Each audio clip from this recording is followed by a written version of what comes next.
Teaching for social justice is so important because it better prepares our students for what the world is really like. In the past, things have been sugar-coated or swept under the rug and never touched again, but that cannot go on any longer. As future educators, it is so important that we take measures to ensure that we are not replicating history, but rather reforming it to better fit the needs of our students. Our students deserve to feel empowered to make change when they come across something that they don't see as fair or right. Teaching about social justice helps to give them the tools that they need to be able to do this. It lets them know that it is okay to talk about these things and it is okay to challenge them. Getting to this point takes time and effort, but it was worth it in the end. As future educators, we need to be aware of our cultural lens, how power works amongst society, and how these things intersect and manifest into the classroom.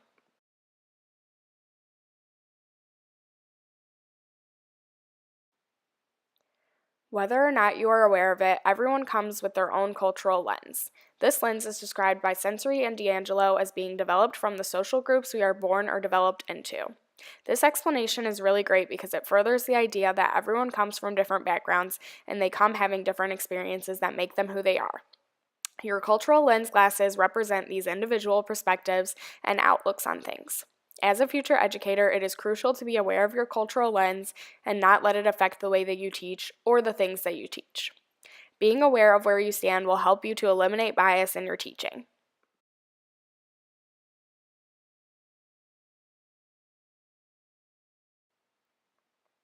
Regardless of if people want to admit this, power does not work in fair ways. People are given different opportunities and starting points just because of the color of their skin, their economic background, gender, sexual orientation, and so on.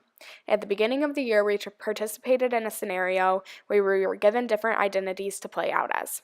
I was given a white female who had lots of money and was given so many opportunities in life already, and throughout the activity, I kept moving forward with little to no struggle.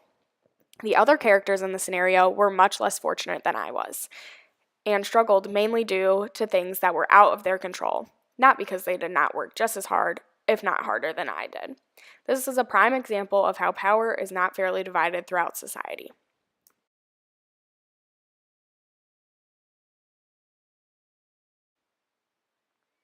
These things always have and always will be intersected into classrooms. As long as society continues to have these kinds of divides, then they will be relevant in your classes. Your students will come with all kinds of different backgrounds, experiences, perspectives, and so on, and it will be your job to make sure that they take away from your classroom. You want to teach things that are relevant to them, that pique their interests and keep them engaged and excited about learning. You want to give your students the opportunity to see both mirrors of themselves and windows into the lives of others. That means it is your job and responsibility to teach beyond what the curriculum gives you because that is just one side to the story. You need to show the kids that there is not one normal and the rest weird, but that rather all people are different and that is okay.